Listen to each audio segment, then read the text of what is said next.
Hello guys, তোমরা হয়তো ভাবতে পারো আমি এখানে কি করতেছি। আরে আগলুদের মারবো আজকে আমরা ভাই। দেখো ভাই, আমরা এখান থেকে নেমে পড়লাম, নেমে পড়ে আর এখন লুট করব। লুট করে আমরা আজকে আগলুদের মারবো রে ভাই। চলো এখান থেকে ম্যাক্স 7 আর পিস্তল পেয়ে গেছি। আরে ভাই আমার নেট খারাপ ভাই, এটা কোনো কথা ভাই? নেট খারাপের জন্য আমি খেলতেই পারতাছি না। চলো এখান থেকে ম্যাক্স 7 আর পেয়ে গেছি। চলো আরে যদি একটু ড্যামেজ, আরে ভাই হেডশট খেয়েছে। চলো আমরা এখান থেকে নিচে নেমে যাব। চলো আমরা এখান থেকে নিচে নেমে যাবো। তো ড্যামেজ খাবো না ভাই, ড্যামেজ।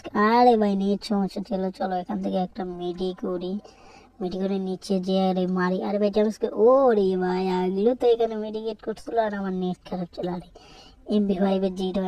আরে ভাই ওই আমার আগলো আমার উপর থেকে মাইরা দিয়েছে ভাই। চলো আমরা সোলোতে মেসেজটা দিয়েছি, আবারও রিভাইভ পাবো। চলো আমরা রিভাইভ পেয়ে এখান থেকে লোড করবো। আরে ভাই এই আগলো তো আগে আইলে তো, আরে ভাই বিজন দাদা, আরে ভাই আগলো